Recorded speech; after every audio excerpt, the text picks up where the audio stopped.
Hey everyone, it's OSK. Today I have for you a little rundown of the Chapter 2 balance patch notes that we received today off the stream. I have compiled a few pictures of what we received, and I will be just expressing my thoughts about them and through them. Now, real quick, because I have this lovely little day job, I wasn't actually able to play during the preview for Dominion, so unfortunately, while I was invited, I wasn't able to get in.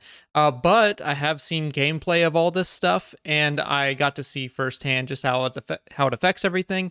And I hope that it is, well, it is my hope that I'll be able to accurately represent the correct opinion as to how these things are going to be changing the meta, and hopefully you resonate with my thoughts.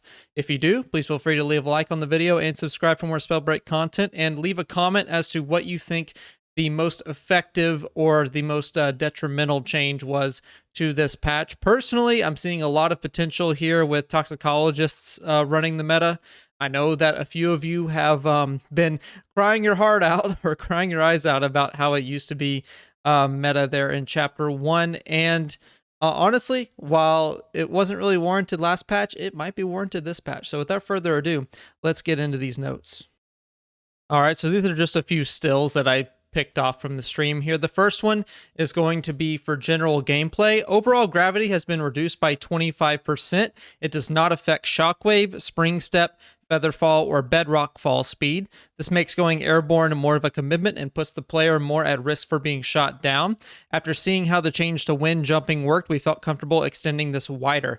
So what this does basically is just make you more floaty. It's going to give things like anything projectile based a little bit easier time to hit you, especially once you get used to everything. Um, really, what this is, what I see happening with this is, barring any changes to the lightning or conduit, which I do believe had some significant changes now that fervor is gone. Lightning and conduit might have an easier time hitting you. Frostborns are going to have an easier time hitting you now that you're more floaty. Really, anything projectile based is going to have an easier time. So you might see frost become even more prevalent. You might even see lightning get into the conversation a little bit more than it already is. And close to mid-range fireball is definitely going to be a big presence in the meta, I would say. One of the consequences for you being more floaty, though, for the overall gravity being reduced, is that you might see a little bit more forgiveness going up against a Stone Shaper, which we'll get into later on its slide. So look out for that, especially. Now, the Wind Surge is no longer going to have a 35% gravity reduction, so Tempest is going to be on the same playing field as far as fall speed is. It's going to be in the same line as everything else, so Tempest really won't have any reason to complain about how floaty they are, because everyone's going to be the same amount of floaty as. But at the same time, wind jumping and getting in your updraft tornado still going to make you really floaty, and you're still going to be an easy target for any lightning or frost. So we'll keep this in mind going forward. Tempest is feeling a little bit better, but not too much better, I wouldn't say. Now, this is a big one. They're increasing the cast speed for all spells and sorceries other than the Lightning Bolt and Wind Shear. Now, Lightning Bolt and Wind Shear are the spells for each of those two elements. So this is for all spells and sorceries, meaning that we are getting some faster attack action, which is very nice. I was one of the first people to say, if you're going to remove Fervor, it would be really, really nice if we get a blanket cast speed buff to all gauntlets. That way it still feels good. And I'm really glad that they took the suggestion into account. And I'm really glad that they thought it was a good idea too, because now everything's pretty much going to be feeling good. Now, we'll get into later on what exactly they did for Lightning Bolt and Wind Shear to compensate. But yeah, putting tier 1 Fervor onto every single gauntlet and sorcery, it's going to feel really, really good, I think. It's definitely going to be a better feeling than it is without Fervor in the current patch.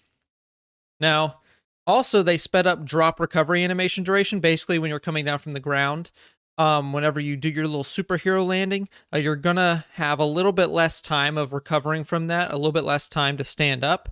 And while it's not a huge difference, I don't think it'll really change much. It is really nice to get back into the action a little bit quicker. So Moving on to our next section here for potions. They reduced the knowledge potion drop rate, which is really, really nice, especially for competitive players. Notice how they didn't say that they removed it from any playlist. And I think if you watch my previous video on breaking down that exclusive Dominion gameplay with Gamer Hub TV with Shack News, we did see at least one knowledge potion come into effect there. It was a little bit more rare than it is in the Battle Royale mode, and I also pointed out that it takes 3 seconds to consume. This is confirmed in these notes. And also, in addition to that, we have Safeguard Potion news. It looks like it'll take anywhere from 20 to 30% longer to consume. It's down to 4 seconds from 5 seconds for the normal sized ones, and the large ones are down to 6 seconds from previous 8 seconds, which is going to feel really, really nice if you're looking for a quick little potion, especially if you're in Battle Royale. Now in Dominion, it's going to be a little bit weird because in Dominion, you're not really looking to drink too many potions.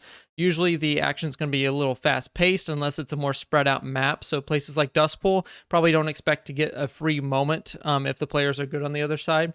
But in bigger maps like Bogmore, for example, that I saw, you might be able to find a little nook and get some safeguard potions. 6 seconds is a long time.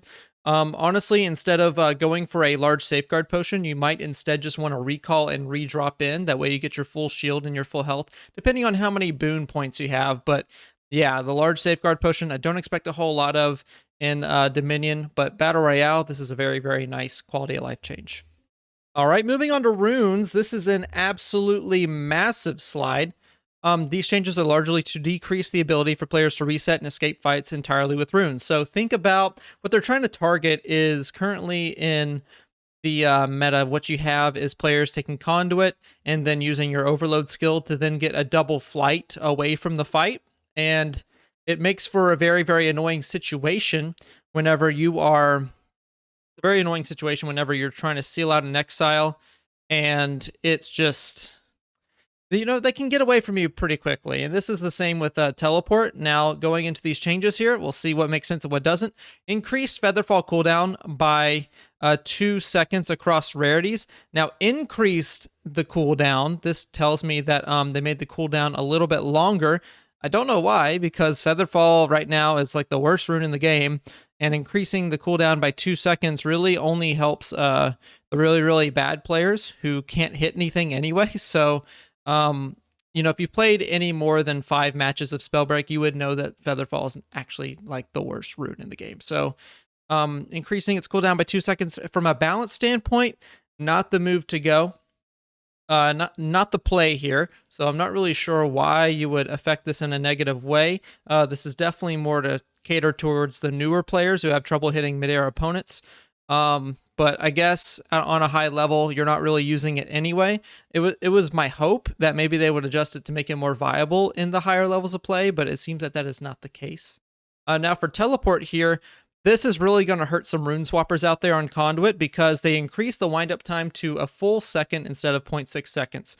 And I discussed this a little bit with some of my Element friends, some of my competitive Spellbreakers out there. Also, they reduce the teleport cooldown by 2 seconds across rarities, so that's actually pretty nice, the cooldown is. But teleport is going to be in a really, really bad spot because what this does, first of all, if you're rune swapping with it, you're not worried about the cooldown anyway because you're just swapping to it with your Spellslinger talent, and then you're throwing down a Lightning Strike sorcery to then recharge its cooldown immediately. So the cooldown doesn't really have that much effect on rune swappers, but the windup is going to be huge because you're almost doubling the time there. 0.6 seconds is enough time to let go of your frost and then get sniped while you're in that windup animation. Same thing if you're up against a toxicologist or up against a pyromancer. You often get hit with that windup, especially against good players. So increasing that windup time, increasing and lengthening that window of time that you can get punished for that is definitely going to bring teleport down in the meta. While the cooldown is nice, if you can't find any other runes to replace teleport, like a dash or a spring step rune, definitely it's definitely going to be brought down a tier in the meta. I have it currently at about, I think, A tier. It might be at B now. I'll have to see and go through all that, which I'm thinking about streaming as well. I might stream some tier list stuff. Who knows? We'll see. But anyway, reduced flight rune duration to 3.5 seconds from 5 seconds. This I really like, actually. Flight in the current state of the game feels a little bit lengthy. It feels a little bit long. And to add on to this, they've also increased the vertical flight speed of the flight room to 60% at full speed from 50%. So you can fly upwards a little bit more. Dan earlier said that the cap on Dominion's playing field is a little bit lower than it is on in Battle Royale, or at least like the dome is like a little bit lower. So while you might not see anything like too high of vertical flight to then rain down some boulders with the Stone Shaper build, or to rain down some lightning strikes with the Conduit build, I really like this change, increasing the speed and decreasing the duration. I wish that kind of wish that they would have compensated the flight rune a little bit by increasing its horizontal speed as well. That way, it doesn't feel like you're flying really slow, and then you only get 1.5 seconds less out of that. So you're really not traveling too much further. If you're playing against the flight rune, it's going to feel a whole lot better. They're not going to escape as much, which is great if you're going up against Conduit, but I would really like to see a compensation horizontal speed buff, because it'll make you harder to hit, and you might even go the same distance. Maybe you don't increase it so much to where you would go the same distance. Maybe you like find that happy middle ground. But for right now, Flight Rune's duration makes it seem like it is going to have that really it's going to be massively shortened as far as how far you can fly, and it's going to hurt the rune overall. So similar to teleport, you probably will see it drop in the meta quite a bit. But it's also in the same boat. If you can't find anything better, then the ability to cancel flight in the middle of its flight animation definitely going to be still relevant in the meta, I would think. Now, going into the reduced invisibility duration of Shadow Step to 1 second for 2 seconds, I actually really love this change, and I'll tell you why. So currently, Shadow Step is only used on Toxicologists and sometimes Conduit, but very, very rarely. Shadow Step is really forgiving, especially in the kind of the middle level, when players are starting to play with Toxicologist and they're starting to get good at landing your outbreaks with your Shadow Step rune. I have a resident Toxicologist main myself. I've been playing Toxicologist since the pre-alpha, even when Toxicologist was a meme build, when it was absolutely terrible. I've been loving the class ever since like midway through my pre-alpha days. I've just really been playing it a lot, and I really love how it's evolved over the days, and we'll get into some more balance changes here later. But reducing the invisibility duration of Shadow Step, it does two things and they're opposite effects. So for one thing, it kind of pigeonholes Shadow Step even further into using it only for Toxicologists, meaning that if you're not using it for Toxicologists, you're probably not going to get very much use out of it in any other class. That invisibility duration of it provided a little bit of extra utility for other things, like you could have used it for the Frostborn class by Shadow Stepping into a Frost Charge. That way it disguises your Frost Charge up, and you can fire it at the end of your invisibility without the opponent knowing where you Shadow Step to. That was a really nice mind game that is now going to be extremely reduced in effectiveness. It's not going to be nearly as effective. Also, if you're just using it on any class in general, you're not going to get as much utility off of that invisibility, which really it was really a big factor into why, even though it had a much longer cooldown than something like Dash or Spring Step, you might still want to pick it because of that invisibility utility. So having it reduced by half, definitely a big detriment to its wider range of play. Now, for the Toxicologist class specifically, this is an amazing change, because Toxicologist right now, with the current way that Shadow Step is, has a really big window on hitting your outbreak slaps. Even if you like misposition your Shadow Step by a little bit, you still have enough of that invisibility to kind of walk closer to your opponent and then get that outbreak slap. Whereas now you have to be more precise with your Shadow Steps, and you cannot make as big of an error as far as your positioning is concerned.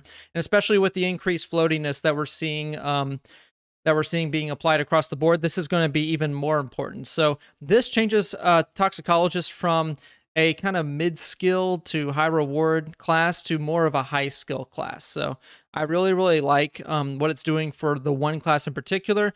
I don't like what it's doing for Shadow Step in general, but if this is in an effort to curtail a Toxicologist's relevance in the meta, I think that this is a good move. Now, moving on to Spring Step, it no longer maintains speed through levitation. This is actually also it increased the horizontal speed and distance of Spring Step. The lack of momentum transfer through levitation makes me a little bit sad. I really like that. I really like those sorts of momentum transfers that you can do with really anything. And the fact that it's now out of the game makes me really, really sad. So you're really only going to want to use Spring Step for the function of the rune itself, as opposed to anything it can combo with. So I think Spring Step will still be run in place of Dash on certain classes that really like a short cooldown, which should be most of them.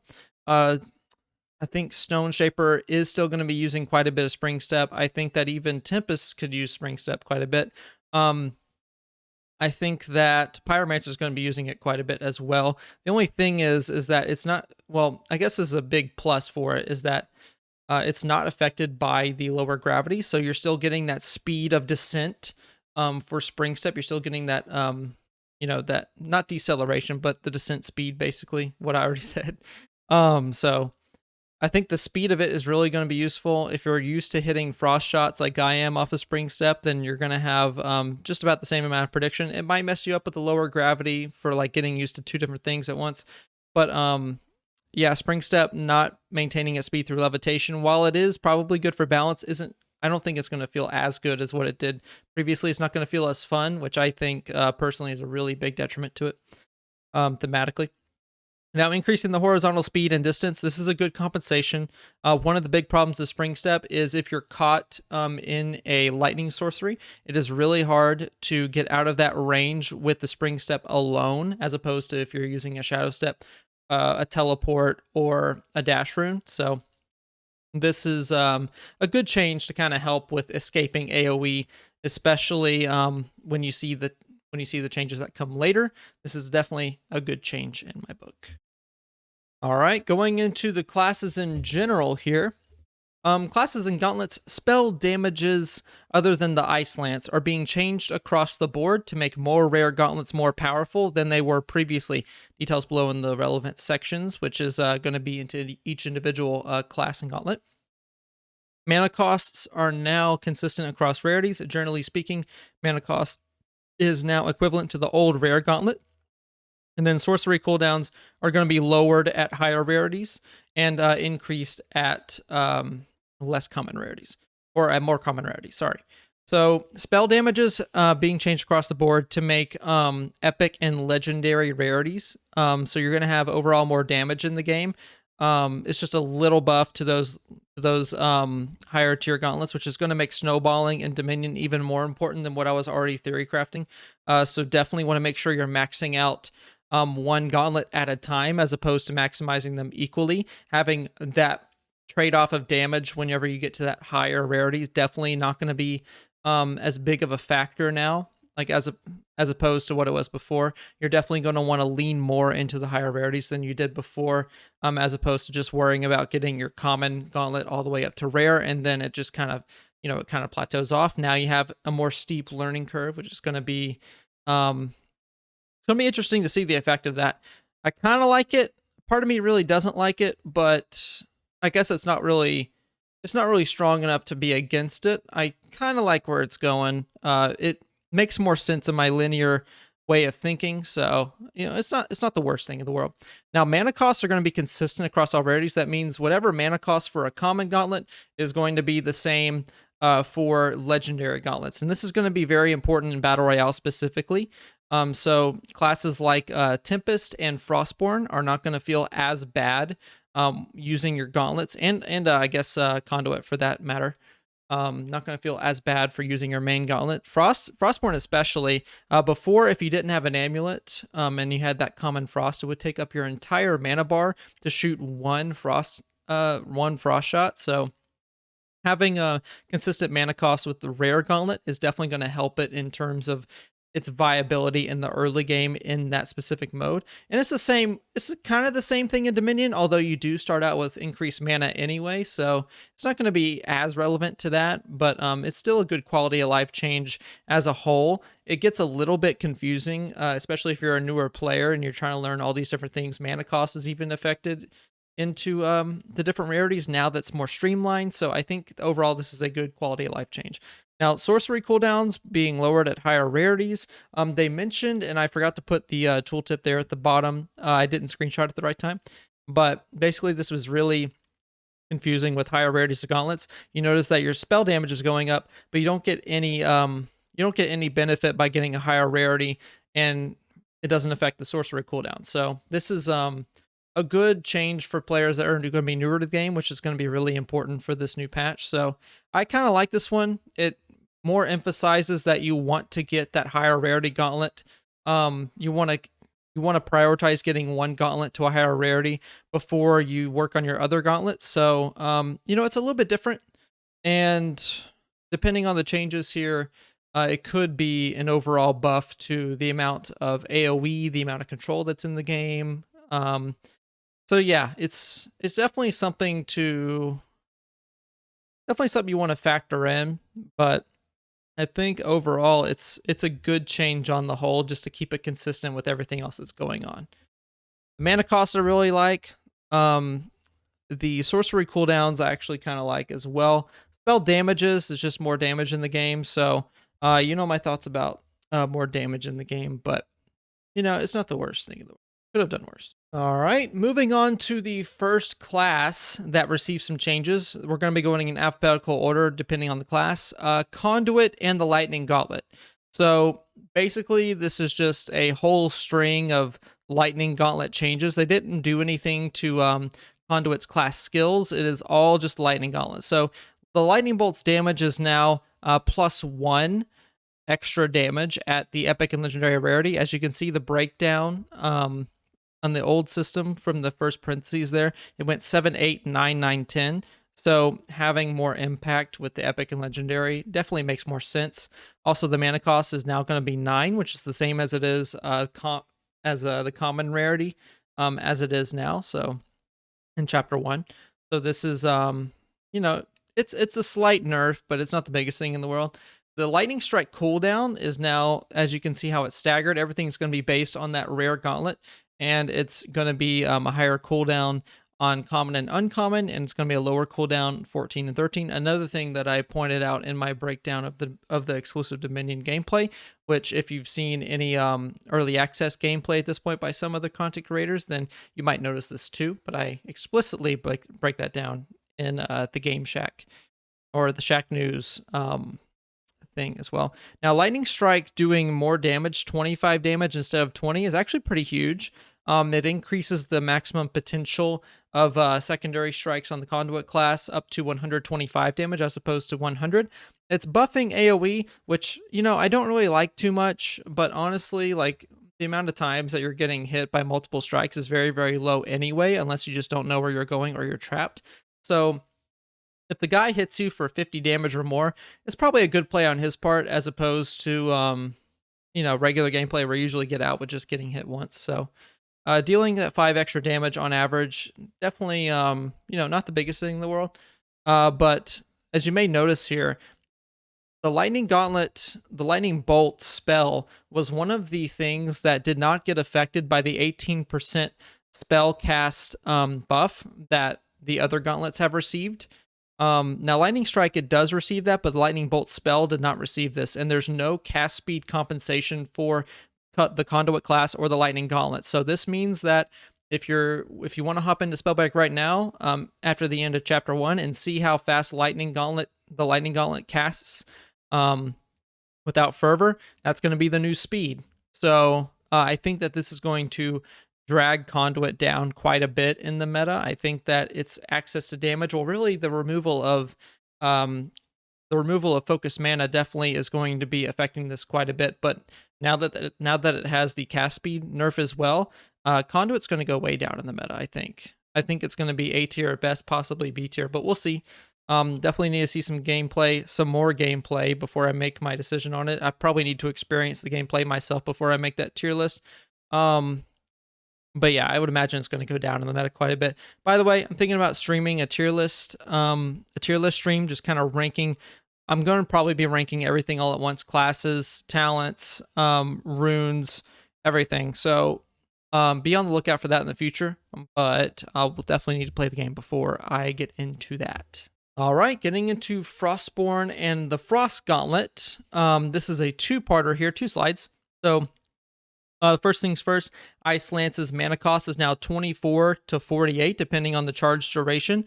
As you can see, it is a very nice buff on a common and uncommon rarity, depending on how much you charge it up. So it's very, very nice, and it lessens its power than if it was legendary. So the mana cost, pretty good nerf to it. It's not like the biggest thing in the world, but any nerf to the Frost Gauntlet is really, really good at this point. Flash Freeze's cooldown is now going to be spread out just like Lightning Strike Sorceries was. Frozen Alacrity, this is a big one. It still leaves the ice trails, but you also get 150% faster acceleration on the ice trails.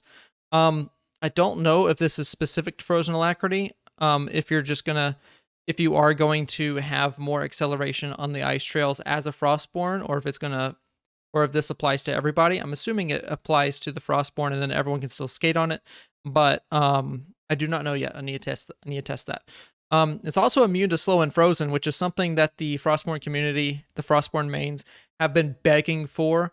Now it's no longer there's no longer any worry for having to take hardened, and there's no longer any worry for not having an immunity to freeze or slow. Now it's just built into the Frostborn's kit, which is very, very nice. It fits thematically, and it opens the door for a lot more variety and as far as talent builds go. So I really, really like this change.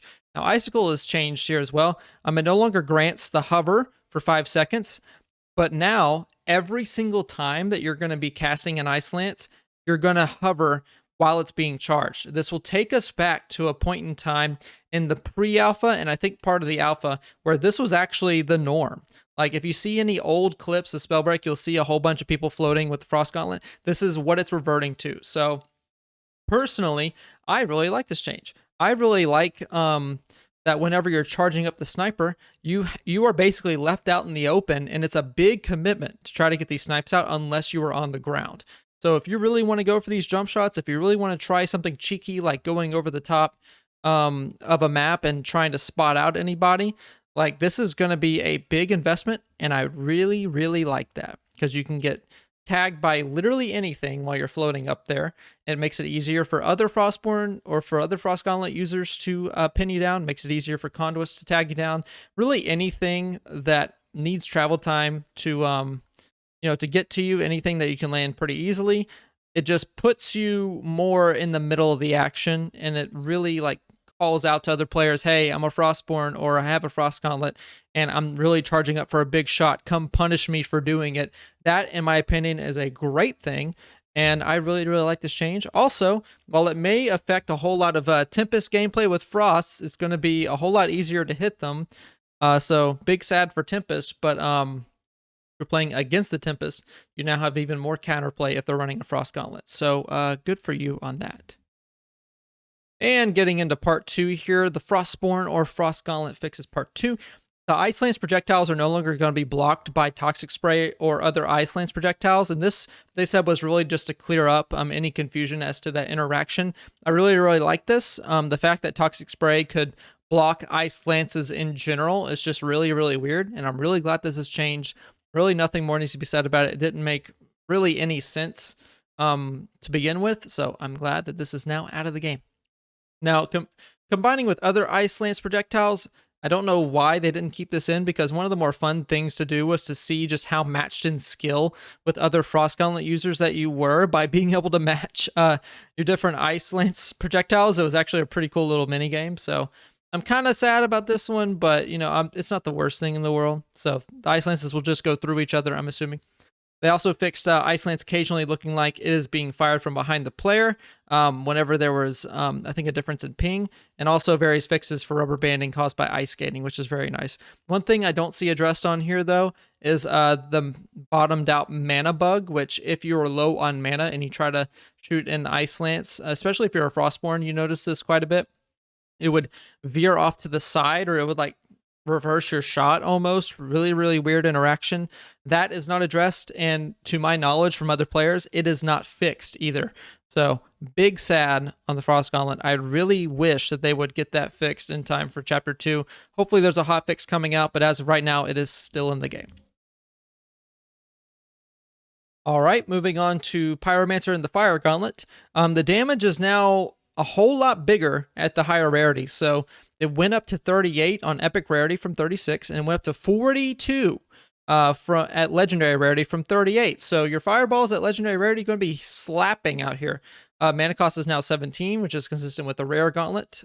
Flame Wall's cooldown is the same as Lightning Strike and Flash Freeze as well. And damage from Lingering Flames is going to be increased to 18 damage per second and ticking every third of a second, up from 12 damage a second, ticking every half second.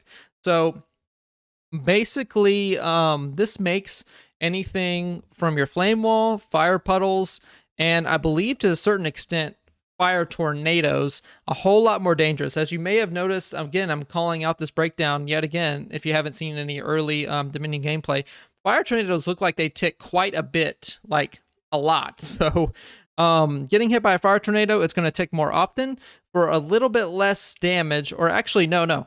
I got that wrong. So every third second, it's ticking the same damage as it did every half second from the previous patch. So they buff fire tornadoes, and I believe, if I remember correctly, toxic tornadoes as well. So tornadoes are going to absolutely slap. Plus, they apply ignite, so that's going to be even more fun.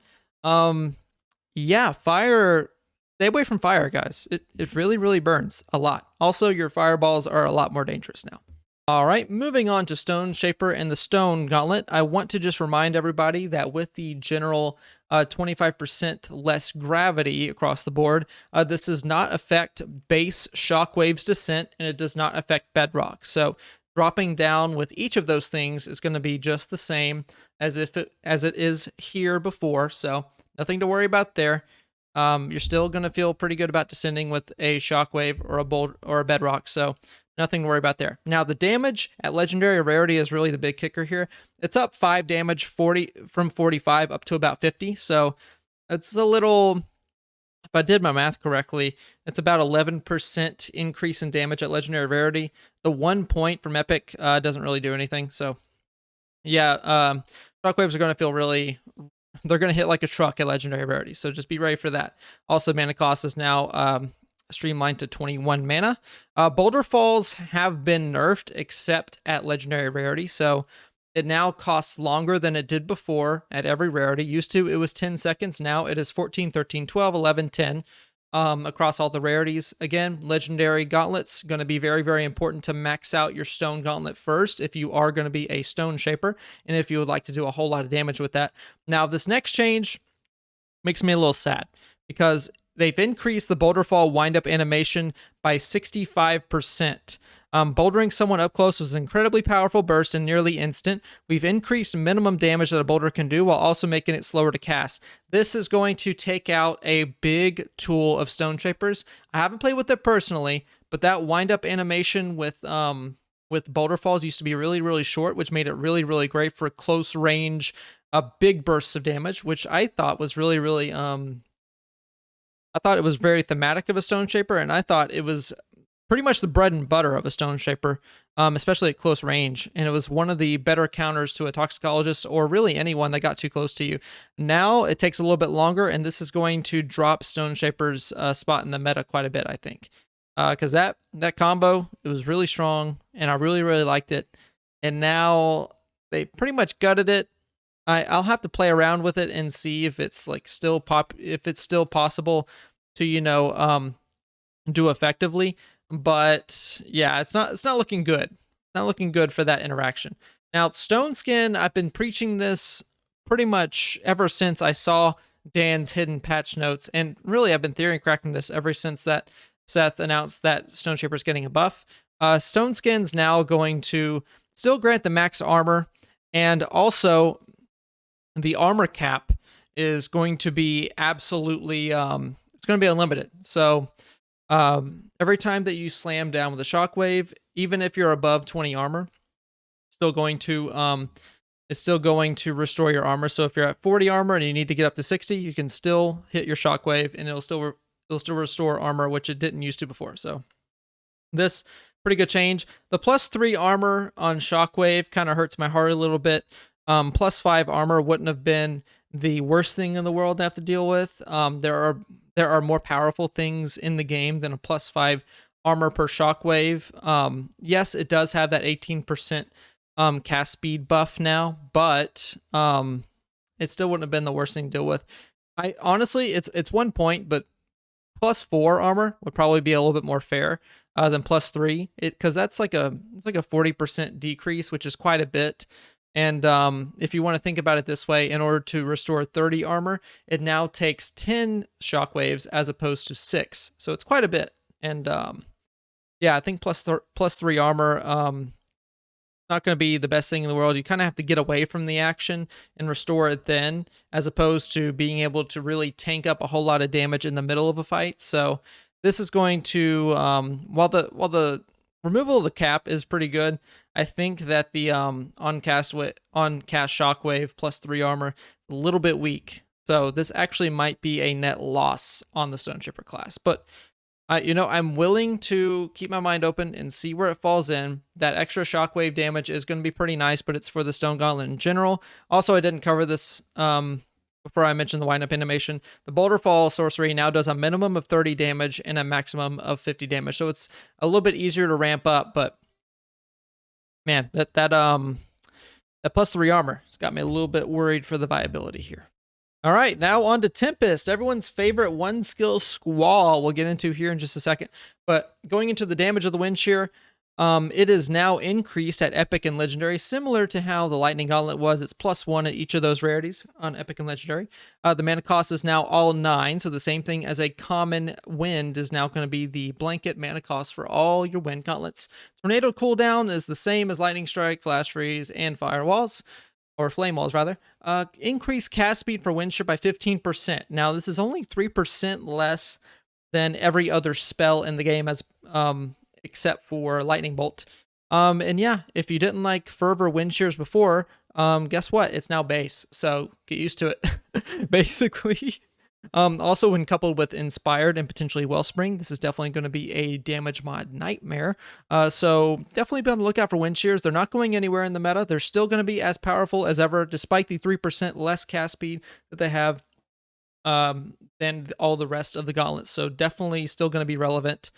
I wish it wasn't. I wish that they would have changed that to 10% as opposed to 18%, so you could still not have to deal with it as much. It's just such a reliable way to hit someone for free damage. And that 15% cast speed was already a killer. Now it's staying in the game and it's base, so wind spam's still going to be a thing. Squall, though, is definitely going to help us out here because it no longer grants its bonuses while in the air, but rather it's triggered based on an updraft or wind surge. It now reads here, on updraft or wind surge, your spell damage is up by 20%, and same thing, it's the incoming damage reduction is now 10% as well. So basically, this is a change actually that I really like this change because for one thing, I suggested it, and for another thing, I think it makes a whole lot of sense. You want to be able to get that damage, but you want to have to invest something into it, and having to do an updraft or a wind surge before you get that damage, I think is a very, very good philosophy in gaming, and I think that it's a good change overall. I really, really like this change. You have to put something in to get something out. You have to use a wind surge or a wind jump or an updraft to get your spell damage and your damage reduction. I really, really like this. Now, the one thing that I'm a little bit confused on is, for one thing, how long does the buff last? And for another thing, do you still have to be in the air to get that? Because from what I'm reading it right here, it doesn't grant its bonuses while you're in the air. And the only way that it reads is that you get the damage by doing an updraft or wind surge. I'm assuming that what this means is that you have to be in the air after doing a wind jump and an updraft, so it can still be instant off of the wind surge or updraft, but you can't like jump and get it, you can't rune and get it, you have to do a wind surge or an updraft, and I don't know how long it would last. I don't know if it like goes away when you land or if it just lasts for like 2 seconds. I don't know. So I'm hoping that they clarify this in future patch notes, but I really, really like the thinking here, and if they changed it based off of my idea, Hey, hire me. Okay. Full of great ideas. Toxicologist and Toxic Gauntlet, our last slide of the day. I'm just gonna say it now. Welcome to your new meta. I know that a lot of people thought that Toxicologist was the meta back in Chapter 1, and to an extent, 1v1, I can see the case for it, but it's nowhere near what it's gonna be here in this patch. First of all, Toxic Spray damage is now up in Epic and Legendary rarity, so it's up by 2 damage, or sorry, 3 damage on the Epic rarity, and it's up by 5 damage on the Legendary rarity, which is it's pretty good. It's a pretty big jump, honestly. That 5 damage is the same. It's the same kind of window as a Stone Shockwave, and the Epic rarity is up even more past that. So, yeah, Toxic Spray max damage is going to be doing more damage than a Shockwave on base. So there's that. Mana cost is now 17, so it's all streamlined here. Toxic Cloud cooldown is 15, just like everything else, pretty much. Damage from Toxified Tornado or Toxified Clouds, Puddles, Tornadoes has been increased the same as a Fire Tornado. So every tornado is going to slap. Toxic Clouds are going to slap. Puddles are going to slap. Holy damage over time. Ignited Clouds now do up to 3 ticks of 16 damage every third second, previously to 2 ticks of 20 damage. Okay, so Dragonfire is now even more powerful? That's a lot of AoE. That's a lot of AoE. Also, fixed Toxic Puddles causing massive damage. Someone rapidly moved in and out. Okay, that's fine. Dude, like, Dragonfire is buffed. Toxic Tornadoes are buffed. Toxic Puddles are buffed. Toxic Clouds are buffed. Fire Tornadoes are buffed. That's a whole lot of AoE. Plus, the damage off of Lightning Sorcery is up by, I believe the actual number is 25%. Dude, AoE break. We are here. We're in AoE break. If you thought it was that before, oh, it's definitely it now. AoE break, Dragonfire, Tornado, everything. AoE break. Now, it's not to say that you can't get a whole lot of single damage out, because you absolutely can with all the damage mods in now, especially from Inspired and Wellspring. But AoE break is here, and it looks like it's going to be here to stay. Dragonfire is going to be huge when breaking people off of points. Whole lot more damage. It's 40 damage as opposed to 48 damage, so it's quite a big jump. It's 20%, I think, if my math is correct in my head. So, yeah, 32 to 48 damage. Ooh. Oh. Oh, yeah. Dragonfire. It's back. But one thing you'll notice here, no change to Vanishing Mist, no change to Outbreak, no change to any of the skills, really. So, basically what I'm seeing here, yes, Shadow Step got nerfed by 1 second, which is a really, really good thematic change, for Toxicologist specifically. So basically what they've done with the Toxicologist kit is they've increased the damage. By the way, range is not touched. Spread is not touched. Corrosion is not touched. They do have Hardened in the game, which is a talent that removes corrosion from the game. But when are you actually going to pick it? Probably never. So long range Toxic Slaps, same spread. Corrosion still in the game. Increase the damage on Epic and Rarity. Or I mean Epic and Legendary. And Outbreak's not touched. So, and Inspired's in the game, and Runic Fluency Inspired, I've already seen from gameplay, is a thing. So, it's Toxicologist meta, guys. Like, if you thought I was wrong before and thought I was denying the Toxicologist meta before, first of all, you're wrong. Second, it's here. Toxicologist meta, 100%. There's no denying it at this point. Welcome to Toxicologist meta. And I've already seen some Kamsky gameplay, and it's absolutely disgusting. So if you're a really good player and you're really used to that new Shadow Step timing, you are going to have a field day out here. But yeah, that's going to do it for all the patch notes coming out from the recent Spellbreak Dominion preview stream. Hope you all enjoyed the breakdown here, and hope you all learned something from today's video. Again, I'm going to be streaming me making some tier lists on the fly at some point. It probably will be after Chapter 2's release, because I will need to get some gameplay of my own to really hammer down my thoughts. But yeah, I really like a whole lot of these changes. Some of these changes don't really make sense to me. And it's Toxicologist meta. So That's kind of where I'm at here. What are your thoughts here? What do you think will be meta in the next patch? Is there any particular change that you really liked or really disliked? Let me know down in the comments. Make sure you like the video and subscribe. I've been OSK. Y'all have a great day, and I will see you all out there.